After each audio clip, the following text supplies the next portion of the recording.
Para a família de Tatiane Regina de Oliveira Matos, de 40 anos, um grito de dor e desespero entalado na garganta durante uma semana inteira, agora foi silenciado com a localização do corpo. Foram longos 7 dias sem notícias.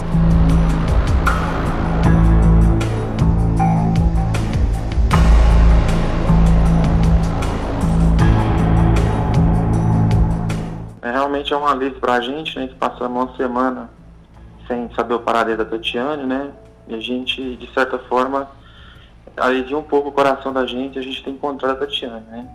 Já é confirmado que ela sim, né, vistas as características de foram encontradas pelo último dia que a gente vimos ela, né, e todas as informações batem. Sou casado com a irmã dela, são 3 irmãos, né, contando com ela mais um irmão, são 4 no total, né, 4 filhos, né. Ela tem 3 crianças, né, uma criança de 10 anos, uma de 16 e uma de 18.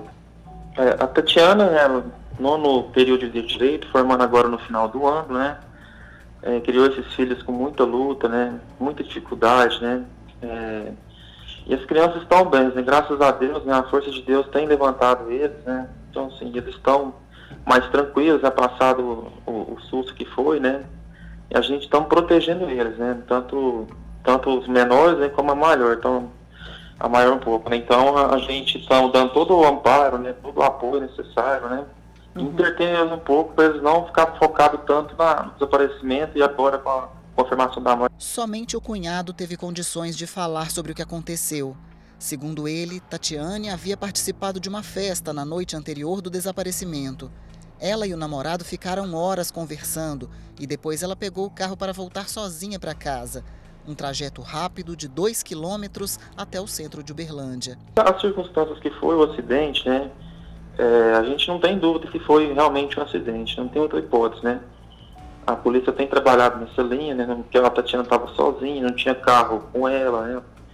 O carro dela simplesmente sai da pista, né? A gente acredita que possa ser uma falha mecânica, né? Ou talvez ela pode ter cochilado no volante, né? Então a gente deixa para a Polícia Civil dar o parecer dela, né? Que vai ser o parecer mais correto. Essa informação que a gente tem, que ela não estava utilizando bebida alcoólica, né, no momento do acidente, né, e nem horas antes, né, e o que a gente sabe é que ela estava numa festa com os amigos, com o namorado, e depois foi para casa do namorado, onde tem as filmagens, onde eles ficam conversando por várias horas, né, no carro, sem consumir nada, e ela vem embora e acontece a fatalidade. Imagens de uma câmera de segurança mostram que não houve qualquer manobra brusca. O veículo simplesmente não faz a curva sobre a ponte e percorre aproximadamente 50 metros na ribanceira.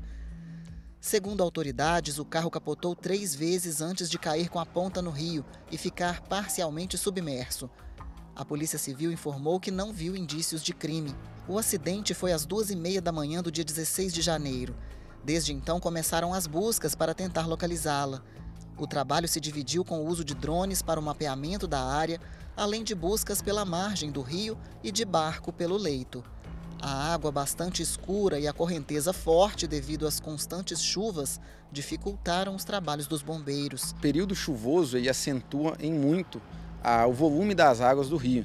Então o rio Uberabinha aí apresentava a correnteza muito forte e a turbidez da água ela apresenta muito acentuada. Então a visibilidade no meio aquático ela se torna quase zero, de 1 metro aproximadamente, o que faz com que as buscas dos mergulhadores fossem basicamente táteis e não visuais. Atrapalha os nossos métodos de busca, né? As nossas estratégias de buscas empregadas, a correnteza é sempre um fator dificultador, que faz com que a gente tenha uma maior dificuldade em estabelecer zonas específicas onde a gente vai realizar o mergulho e, consequentemente, a busca. O acidente foi na ponte da Avenida Getúlio Vargas, no bairro Tubalina.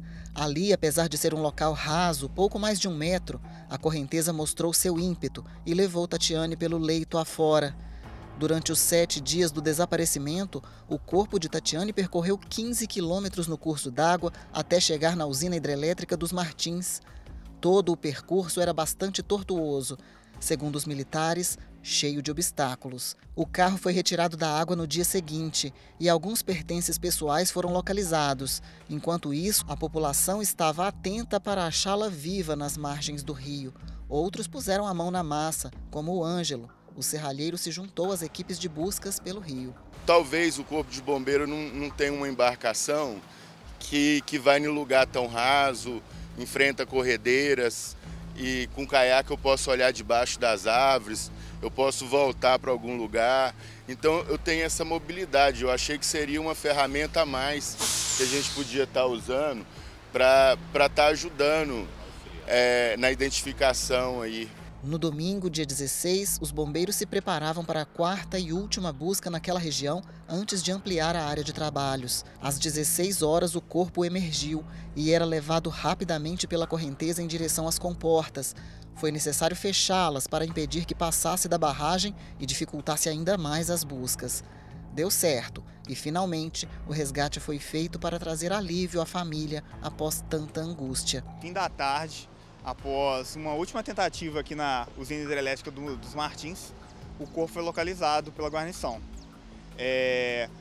Como devido à chuva que teve mais cedo em Uberlândia, a vazão da represa estava muito alta e houve até necessidade de correr e pedir para fechar as comportas devido ao risco do corpo descer pela Cachoeira do Martins. O rio Uberabinha aqui nessa região tem em torno de 7 a 10 metros de profundidade.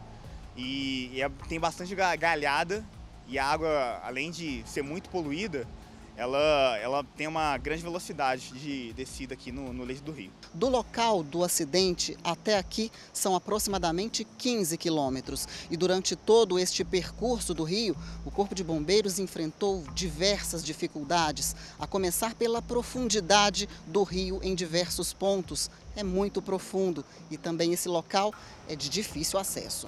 A vítima estava com o rosto desfigurado e bastante inchada, não sendo possível dar certeza naquele momento se era mesmo Tatiane.